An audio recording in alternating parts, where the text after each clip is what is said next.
It's 2:01. Let's start, and then we will have others joining as well.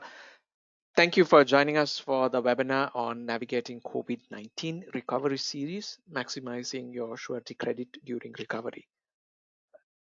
My name is Kenny Leon with the Canadian Construction Association. Today's webinar is presented together with TRISURA Guarantee Insurance Company. Before we begin, just a quick webinar etiquette. For questions, please use the question box in your GoToWebinar panel. You can ask them right throughout the presentation itself. You're bound to ask them, but we will answer them at the Q&A at the end of the presentation. So feel free to type out the questions right throughout the presentation anytime you have one, but we will answer them right at the end. Thank you. With construction slowly picking up pace, there has been numerous concerns on how project delays and related issues will play out during this recovery time. On the webinar today to discuss these and other issues, we are delighted to have as our panelists Matt Baynton, Senior Vice President, Surety at TRISURA Guarantee Insurance Company, and Chris Kucman, Senior Vice President, Distribution and Field Operations at TRISURA Guarantee Company. Over to you, Matt. Thanks very much, Kenny. Before we get started, I just wanted to thank CCA for organizing this webinar today and inviting TRISURA to participate. We really appreciate the opportunity. And thank you to all the attendees for joining as well. We know that your time is valuable, so we hope that we can provide you with some informative information from today's session. As Kenny mentioned, my name is Matt Baynton, and I am the Senior Vice President of Surety at TRISURA, and I'm responsible for the day-to-day management and underwriting of TRISURA's surety practice. Co-presenting with me today is Chris Kucman, who is the Senior Vice President of Distribution and Field Operations. Chris manages our broker relationships and has oversight of TRISURA's regional offices across the country, which are located in Vancouver, Calgary, Toronto, Montreal, and Halifax. And so today, what we wanted to talk about was surety credit and how to maximize it in today's environment. We do think that surety and surety credit is a timely issue to talk about. Some might suggest that surety credit has been fairly easy to come by in recent years, and they'd be right. That has been the case, but we do think there is some reasons to talk about it, which we'll get to soon. The construction industry, for the most part, has performed relatively well for the past number of years, save perhaps for a tougher operating environment in Alberta. And given the strong performance of the construction sector, the surety industry has performed fairly well as a result of all of that. And this has led to favorable terms and conditions in the marketplace, which have made surety bonds relatively easy for a contractor to secure. The big unknown really is the go forward and what impacts COVID might have on the marketplace, and whether or not that makes bonding a little bit tougher to come by. There's a few impacts to consider, and I'll just raise a couple of them. One actually isn't necessarily related to construction, but more to the commercial insurance industry. Recently, one of the leading rating agencies, a company by the name of AM Best, downgraded the entire North American commercial insurance sector to negative. And so it'll be interesting to see how the commercial insurance sector performs over the balance of 2020 and what their operating results may look like. Because depending on those results, you may see some impact within the surety marketplace. As many of you might know, insurance companies write the vast amount of surety bonds in North America, and so their fortunes or unfortunes could play a role in the products they choose to back and where they choose to place their capital. A second impact is obviously much closer to home, and that relates to the construction sector and the shutdowns, the social distancing on job sites, the supply chain issues that have really impacted all contractors' backlogs and cash flows to some degree or another. What we're going to see over the next little while is contractors' financial results from the first 2 quarters of 2020 are going to start rolling in, and it'll be interesting to see how the bond market reacts to those results, which might show some short-term pain and some potentially some red numbers. So how the surety companies react to those financial results will be telling. Will it be business as usual, or will we see the reins get pulled in somewhat? So there's certainly some unknowns there. And then just to add another variable to the mix, there's been some news and speculation about various levels of government across Canada preparing for what could be a significant amount of infrastructure spending to help stimulate the economic recovery. And if that's the case, contractors could very well need more bond capacity than usual, while potentially having a weaker financial position than just a few short months ago. So given all of that uncertainty in the marketplace and what could be the need for additional bond support, we thought that it was a timely discussion to talk about surety and surety credit and try and provide you with a little bit of insight into how bonding companies think and try and provide some practical ideas that you can employ within your own business to try and maximize your surety credit during recovery. And just to level set for everyone, what we wanted to do off the top is just give a quick summary of what surety is. And so in a nutshell, surety, it's a calculated bet by a company to stand behind a contractor and guarantee that that contractor will fulfill their contractual obligations. The guarantee that we provide, it's really a result of a thorough pre-qualification of the contractor in order to feel confident that they're capable of fulfilling their obligations. And then ultimately, this guarantee is used to give comfort and financial assurance to the construction owner that their project is well protected. And so what I wanted to do next is just set the table a little bit and give you all a Surety 101 crash course, just so you know that you have a better sense of where your surety company and bond underwriters are coming from. And so anytime a new trainee starts in the bonding industry, they're taught the 3 C's of surety. And this usually happens on day 1, and it really sets a foundation of how a bond underwriter thinks.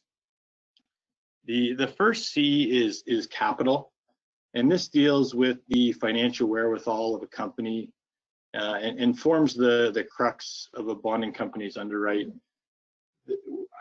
The capital, we're looking at things like cash and debt levels, working capital, profitability, margins, all that kind of good stuff. The second C is capacity. And this is really the underwriter trying to get inside the business, under the hood, if you will, and understand the organization's capabilities. It's going to consider things such as areas of expertise, both type of work as well as geography. It's going to look at the staffing, both in the field and back office. And then the third C is character. And really what we're trying to do here is understand the personalities and the way the decision makers within the construction company think and how they go about running their company, and ultimately how likely they are to stand behind their obligations. So that's kind of the 101 in how we look at things. What we'd like to do today is introduce a fourth C, and given the uncertain times that businesses are presently facing, we would suggest that communication might actually be the most important C right now, and is really one that you should look at focusing on. And really what we mean by communication is ensuring that lines are open with all of your surety partners and that you're talking to them regularly about how COVID has impacted your business and what steps you might be taking to mitigate those and what the prospects look like going forward. So just think that that's a really important one given the environment that we're presently in. And so from there, I'm actually going to turn things over to Chris. Great, thanks, Matt. So we are in a challenging environment, to say the least, and in fact, it's an unprecedented environment because of COVID. You know, these are times that no one fully understands how things are going to look. Never mind years down the road, but even just months ahead right now. But it's not just COVID. There's other challenges that have been creeping up over the last couple of years and even the last couple of months along with COVID. And so there's a lot of political uncertainty in the world globally that can eventually, affect the Canadian construction economy in certain ways. Oil and gas for sure definitely has affected, the Prairie region, Alberta in particular, as well as the East Coast. And that also affects Canada as a whole. So that's a big part. And then, as a result of COVID, there are also major global, national, subnational financial implications. And those are things that are yet to remain to be seen. So, we're in an environment right now as it relates to COVID. We kind of see how everything is taking place right now with construction and things slowing down or in certain cases to a halt in certain parts of the country. It's great to see that things are opening back up.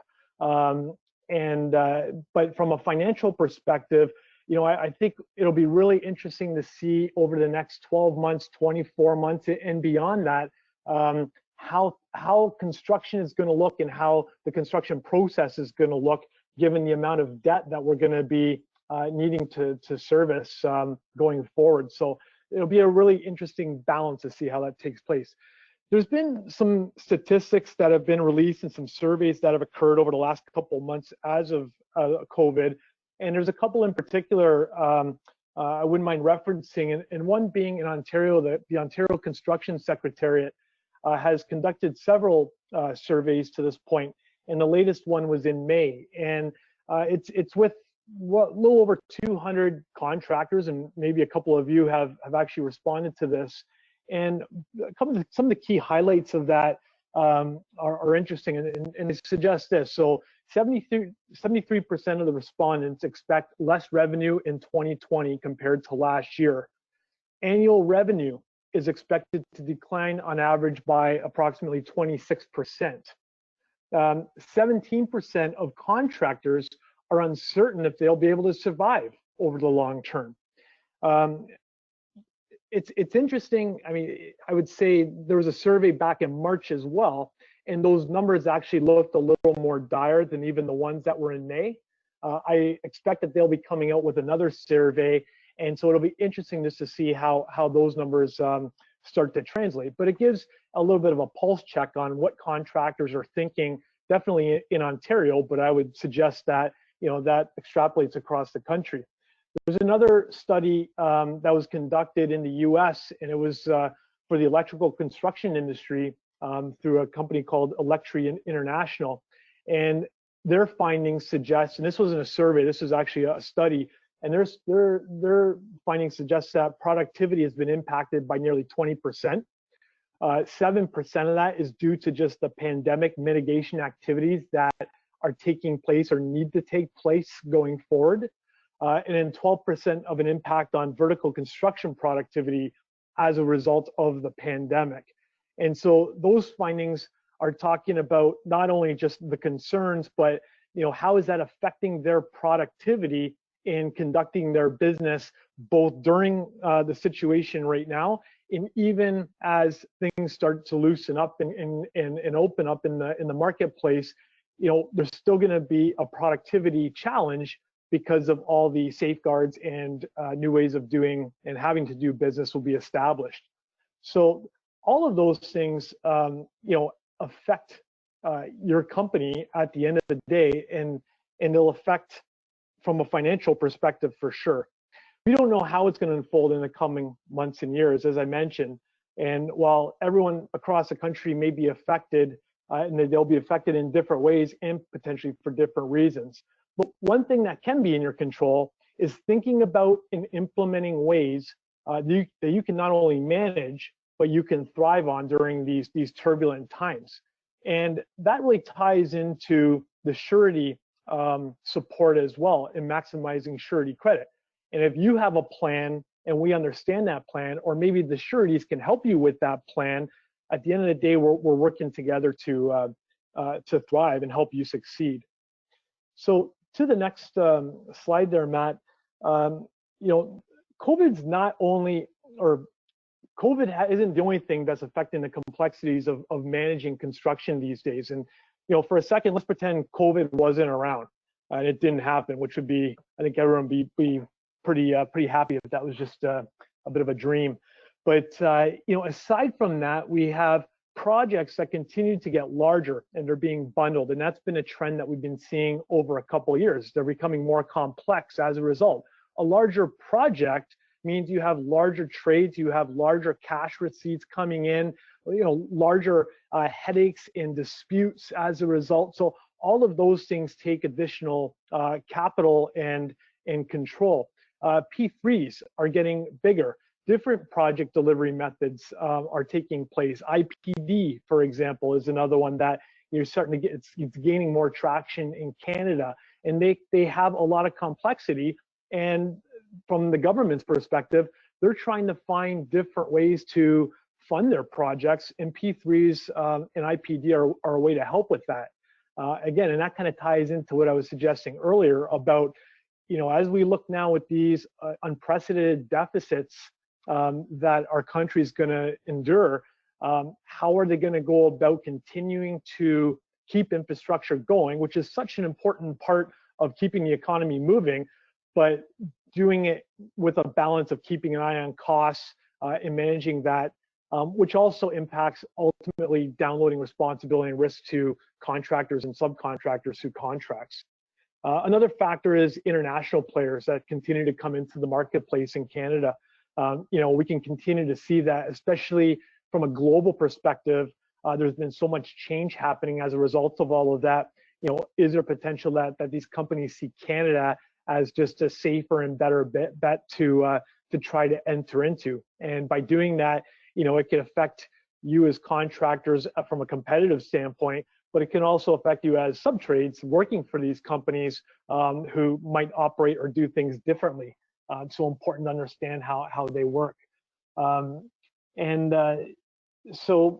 Another important one there is consortiums, JV partnerships. And I think it's important to spend actually a couple minutes just on that topic alone. One of the surveys that I mentioned above with the Ontario Construction Secretariat, one of the points that they found is 9% of the responding firms said they are considering mergers and acquisitions to survive. And if that does become a reality, if that is something that people are looking to do, it could be effective. It could be a really effective and worthwhile solution. We sometimes will help promote and look to that as a solution for companies, especially as they're looking to grow and look at things that might be outside of their scope a little bit. But the important thing around that, and probably the most important piece, is picking the right partner. you don't want to get into a JV out of just sheer necessity. You want to do it with all the right intentions, and finding that right dance partner to go to the prom, so to speak, is so important when it comes to this. CCA actually has a great guide to joint ventures, fantastic resource. And if these are anything that you're considering for whatever reason, I would definitely encourage everyone to make sure to get a copy of that, read through it all, just to give you a good perspective of the important pieces you should be thinking about, which include things like getting the proper controls in place, the proper agreements, how you structure it. I mean, there's a ton of different things, and your surety broker can definitely help you navigate that if it is a consideration. The most important piece to all of that, without saying, and I say this for a lot of things, is get your proper legal input for whatever it is that you're considering. Very important to talk with them, and they might be able to give you some ideas or angles to help protect your interests there. So as a summary to that, everything that I've been talking about above can really affect your company and affect your ability to maximize your surety credit. A lot of people think surety is a necessary evil, and you are probably smiling or grimacing or clenching your fists a little bit right now, and it can be difficult as we're trying to help navigate. But the surety goal at the end of the day is to help support your growth. We want you to grow. We want you to succeed as a partner. And we have a ton of experience that we deal with, whether it's historical data with all the companies that we support, or ones that we're working with now during these different times, that help us be able to provide advice and support to help you maximize your success. So I'm going to turn it over to Matt to talk about the practical considerations here to help maximize your surety credit and ultimately maximize the success of your company. So Matt. Thanks. Yeah, so lots going on in the marketplace, lots of uncertainty. And so what do you do? How do you continue to move your business forward and ensure that you're doing so while getting the most bond support you can, and getting the best deal you can? And first and foremost, I think you've got to look at your finances. Maybe it goes without saying, but contractors, they tend to go insolvent, not because necessarily of a single bad job or anything like that, but tends to be what happens is they run out of cash. They don't tend to run out of equity. They run out of cash or access to cash, and cash is really king. You'll see that bullet on there. Keep dollars in the business and don't rely on the bank.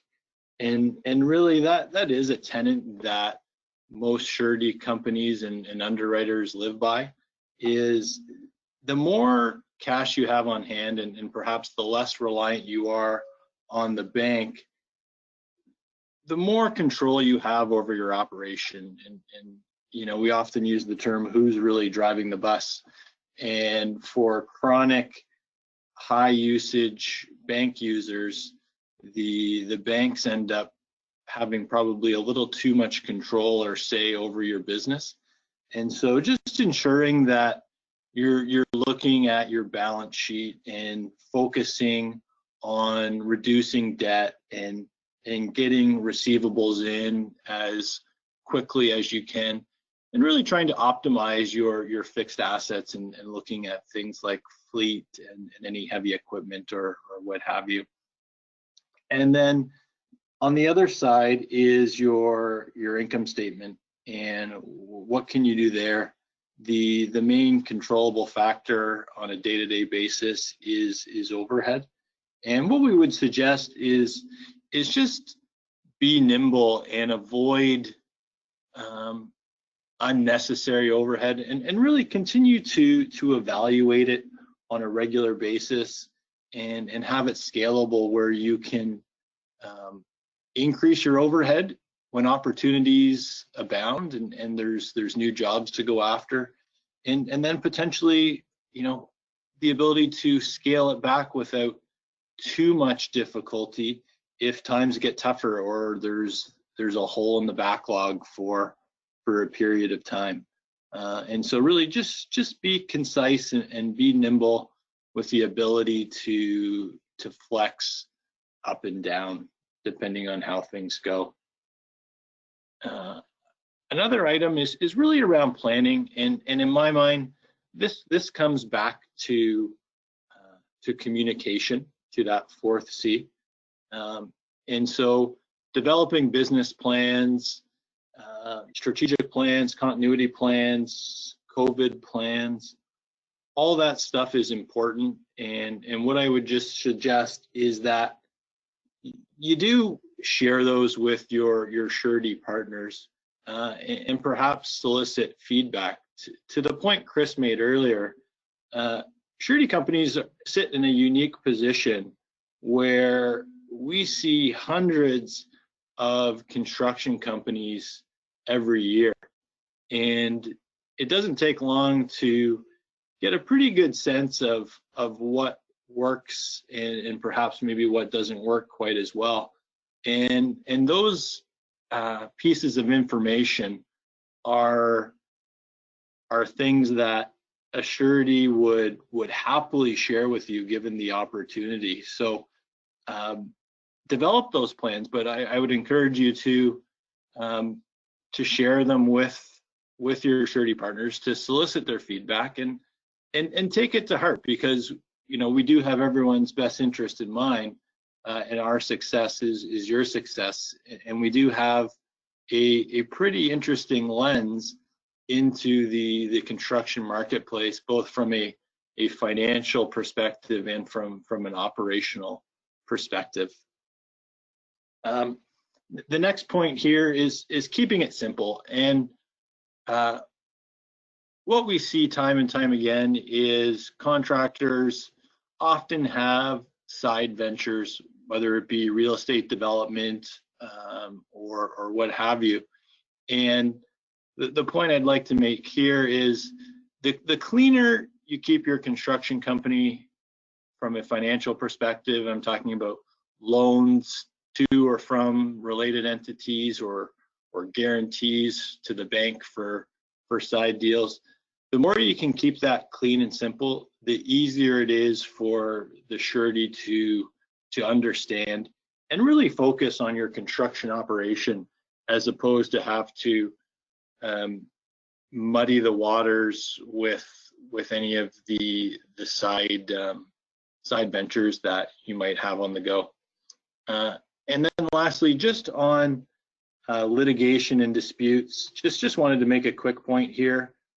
Certainly construction is a business that inevitably leads to disputes, and it is something we see and talk about with contractors all the time. And without question, contractors should fight and take legal action where they believe there's money that they're contractually owed, and it's absolutely important. The point I wanted to make is just you got to be a little bit careful in how far down the rabbit hole you go on some of that stuff, and really look at the cost benefit of pursuing a claim, because you got to keep in mind that the business is there to generate cash, and while the reality or the outcome of a lawsuit might help generate cash, in the interim, what it's doing is it's often taking your key staff away from their day-to-day jobs and helping you make money, and it's forcing them to work on litigation and statements and what have you. So just wanted to make that point, that it is something we see a lot, and just to be cognizant of trying to, again, move the business forward and generate and retain as much cash as you can within the business. Chris, over to you. Okay, thanks, Matt. So the next one we're talking about is stick to your knitting. as I mentioned earlier as well, we want to help you grow. That is the goal of a surety. The more that you grow profitably, successfully, it's good for us as well. Growing an enterprise is a good thing. Sureties, insurance companies like to grow. We definitely understand that. We've been involved in many situations where contractors see great opportunities that fall outside of their geographical markets or focus of specialization. And while the prospects up front can look great, very rewarding, looks like they could make a ton of money on a specific job or an opportunity, a lot of challenges can exist that might not be seen at the forefront and aren't realized until later on. And examples of that can be union pressures, the different laws and legislation, whether it's provincial or especially if heading and looking geographically into the United States as an example. Local pressures can impact companies trying to enter into a market. And those can be, you could have competition that might have their foothold in a certain area. You might have different groups representing interests of certain companies within an area that make it more difficult for outside people to come in and enter into a marketplace. So those aren't necessarily seen up front when you're looking specifically at a contract and beginning the work in that point. That doesn't come to become an issue or a concern until later. But all risks that should be thought about up front as much possible so that you can either minimize that risk or you can price it accordingly. An example that I like to share is, a lot of people, like you might have a school builder, for example, and school builders do a very good job. They have their certain framework or their blueprint that they operate out of, have a lot of relationships that they work with, and they can be quite profitable. And that's the focus that they have. And all of a sudden they might say, okay, well, I got an opportunity because of a consultant to go build a treatment plant.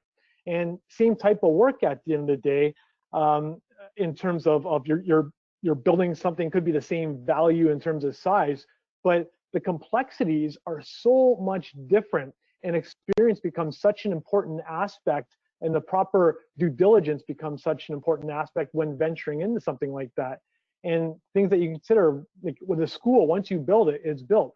Once a treatment plant is built, you have to flick a switch and it has to work. It has to turn on. So definitely really interesting, and factors that can affect that are different types of sub trades that you'd be using. You don't have that relationship, different types of consultants that you're using, different stakeholders in the project altogether.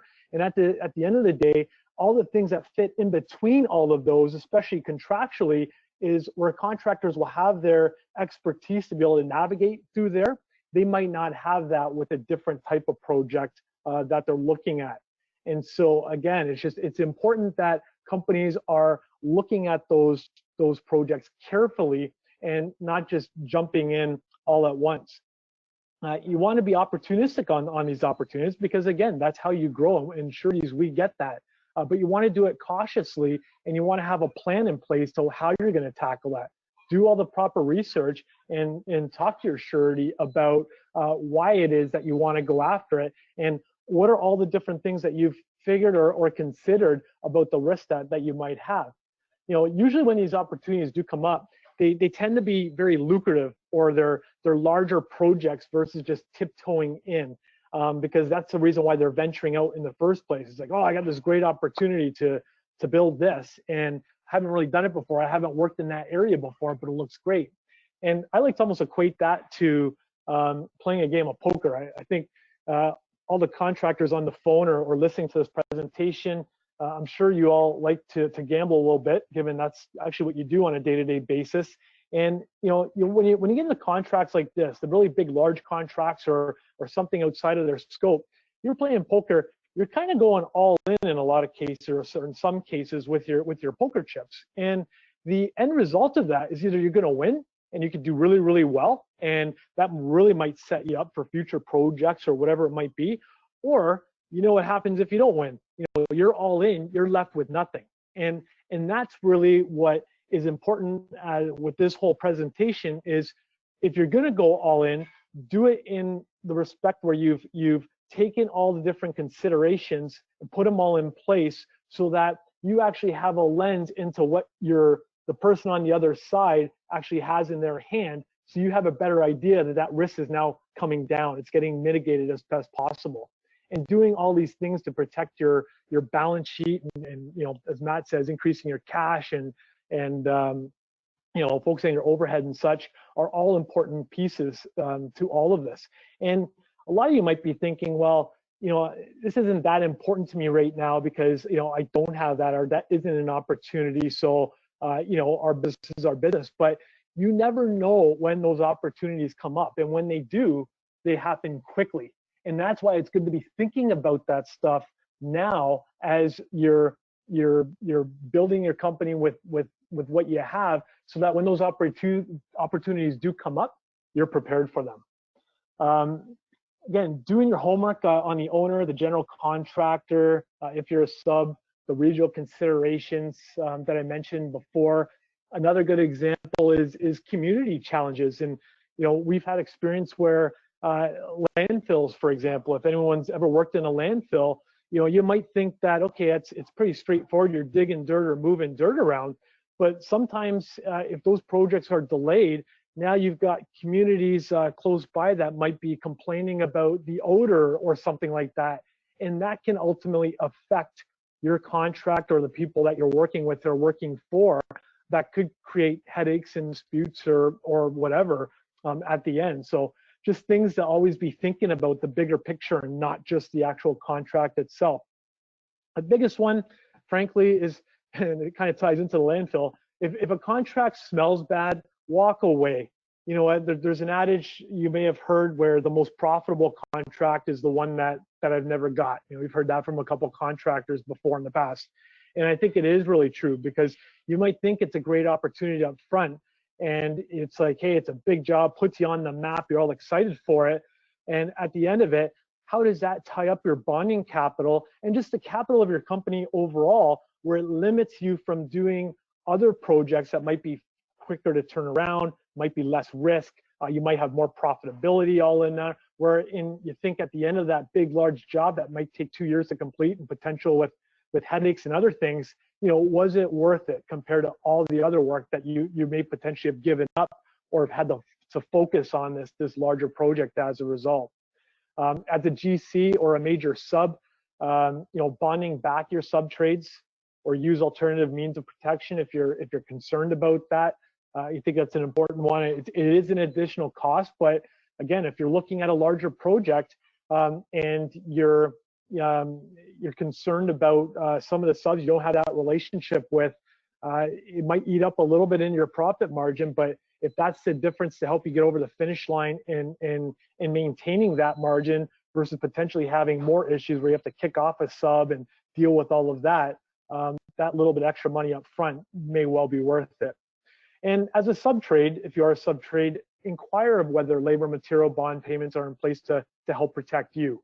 Obviously, very important, and the way those they're becoming more legislated on the public projects, definitely in Ontario now, but it's heading that way a bit more in certain areas across the country, and remains to be an important part of protection for you. And lastly on that, just ensure you have an excellent insurance program in place. Make sure that you're working with your insurance broker, and I'll talk more about that in a sec. In terms of partnerships and building the best team, so Matt, the next slide, yeah, great. You know, from an internal perspective, it's important to have a great team set up. You have your estimating team, your project management team. Finance and accounting is very, very important, especially as you're looking to grow. Your superintendents, your field crews, all very, very important at the end of the day. And it's important to make sure that they're all working together in a contract or in a project and as a company. The more you have everyone working together, you're all aligned in terms of how a project starts and getting to the finish line, and can really help maximize your profitability. So very important there. Having strong controls in place.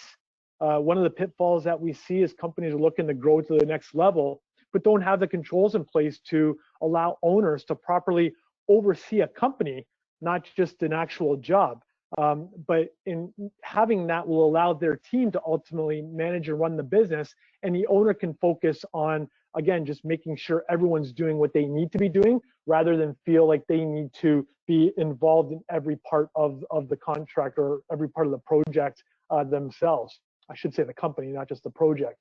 And so it all comes down to having the proper controls in place. And there's a lot of them that you can look at putting in place. And the best time to think about that is when you don't need to.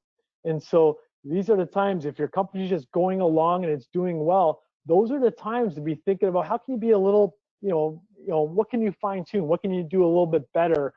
Taking advice from your insurance broker or your consultants, your surety to help you with that. And that's frankly what we're here to help serve as well. If you ever have questions to help try to make your business better, ask the question. Ask. Sureties, the underwriters and your brokers love to give you that feedback and help you succeed. That's what we're here for. The other thing is surrounding yourself with experts and using them as much as you can, just as I mentioned just a second ago. So that's not only just your insurance broker, your surety broker, and your underwriter, but also your accountants, your lawyers. Make sure you have a good lawyer, have a good relationship with your bank. As Matt mentioned earlier on in the presentation, so important to have that good relationship with a bank, especially if you're using them quite a bit, because at the end of the day, just as we talked about with the market going up and down, from a financial institution perspective, they have different ingredients or things that they'll look at in determining where they want to put their capacity. And you might get the support that you need with certain conditions today, but if they don't like the way things are going, or if you're outside or breach your covenants for whatever reason, you might have a tough time trying to loosen up those strings to make sure you have the cash flow that you need to keep your business going or grow your business at the end of the day. So you want to make sure you have a good relationship, working relationship with all of those partners. So that's it for me there, and I guess over back to you, Matt, for summarizing everything. Thanks. And so just to continue the public service announcement for today from your local surety underwriters, just continue to communicate. The things that bother underwriters the most are surprises. So if you can be upfront, both good news and bad, it's important that your partners know, and I would encourage you to share that stuff in a timely manner, and really open the kimono and be honest and open in your communications. And again, picking the right relationships, as Chris said, and not only picking them, but actually developing them and fostering them are all important, because it's human nature, right?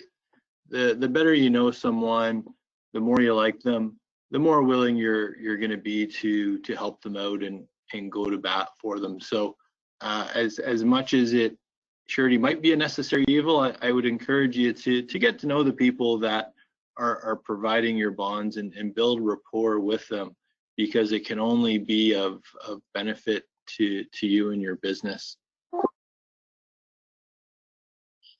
And so with that, just in summary, think about the 3 C's that we talked about, capital, capacity, and character, and give some consideration to the 4th C, which is communication, and build that trust and alignmentship with your parties and partners. And so with that, that'll do it for Chris and I. So I'll turn it back over to Kenny at CCA. Thank you, Matt and Chris. Actually, there's 2 questions actually, and one of the questions that came is, how do a company like TRISURA, for that matter, even any surety company, determine their leveraging, and how do they assign limits to a contractor's bond facility? Is there some formula to that, or how do you see it actually? Yeah, sure. I can take that, Kenny. So there's a soft formula. I would say that really what the surety wants to do is they want to understand those 3 C's and understand your business as best they can. And they're once they're comfortable there, it does become a little bit of a leverage game based on the financial wherewithal of the company.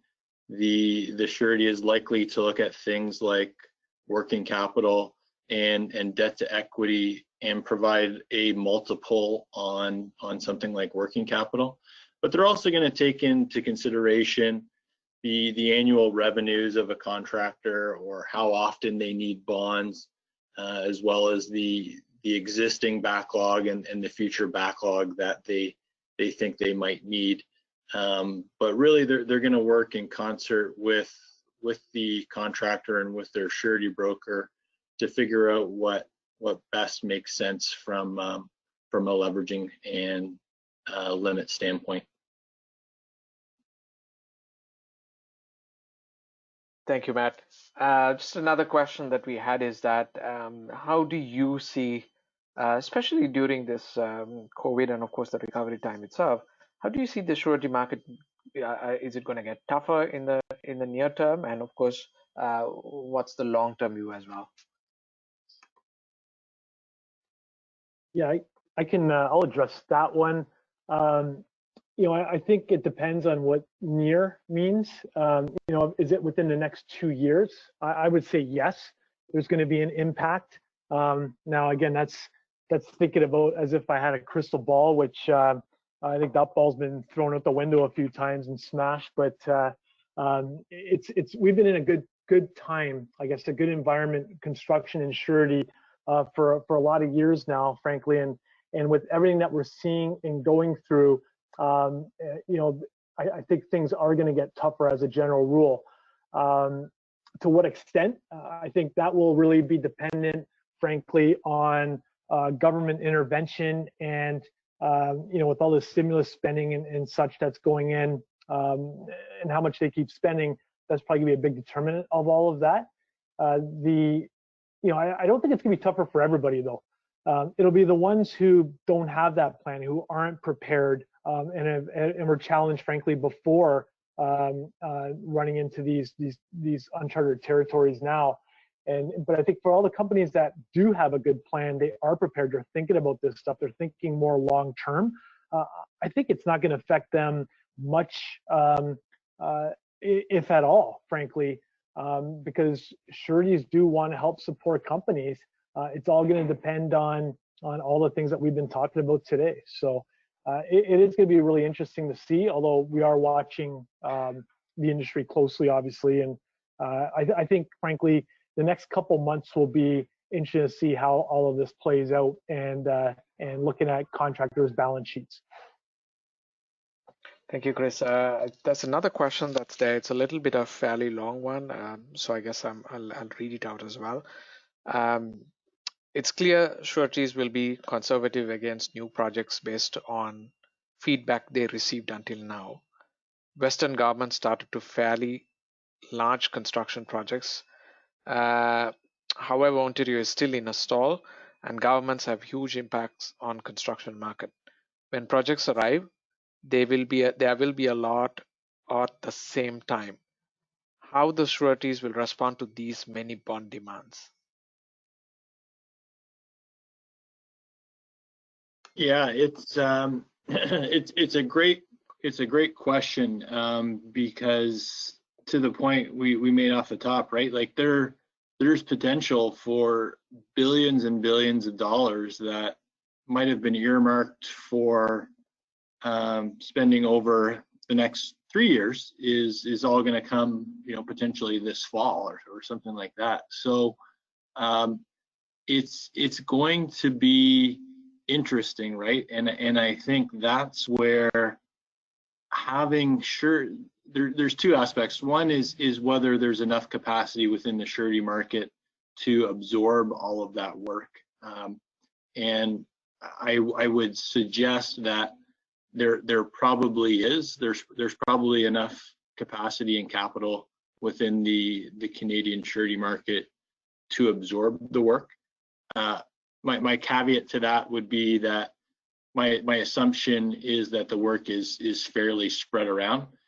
If the if it's $5 billion and it comes in 2 jobs, then there certainly could be capacity constraints. But I think if it's spread out and it's into, you know, quote unquote shovel ready projects that perhaps are smaller in size and scope, then the sureties probably have enough capacity to address it.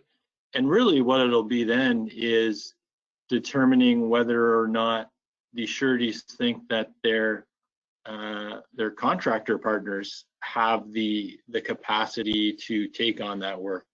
And so, you know, as an example, if a contractor is doing $20 million in revenue and all this new work comes out and they want to jump to $100 million in revenue because the work is available, just because work is available doesn't necessarily mean that someone should do it. And so those are conversations that I think you want to think about having with your surety partners and saying, hey, I think there's going to be a real opportunity for us to grow our business. How do we get the necessary surety support? Can we get it as is? Do I need to find some working capital, either personally or from some partners? What does it take? Who do I need to be on my team to try and get those increased limits? So hopefully that helps. But I think collaboration and talking about that stuff sooner than later will certainly help individual contractors figure out what their upper boundaries might be with their current partners. Thank you, Matt. And for those of you who asked a question whether we will have this presentation, yes, we will have this presentation recorded and it will be available, and we will email you a copy. Since we do not have any more questions at this point, on behalf of CCA, Matt and Chris, thank you for sharing your expert and valuable insights for this call, for this webinar today. And we hope for everybody else, we will be able to join us for our next webinar, which will be on July 25th, actually, on construction and mental health during this recovery time, and one of those important topics, and you can actually look at it as well. Thank you once again for joining us. Enjoy the rest of your evening. Thank you.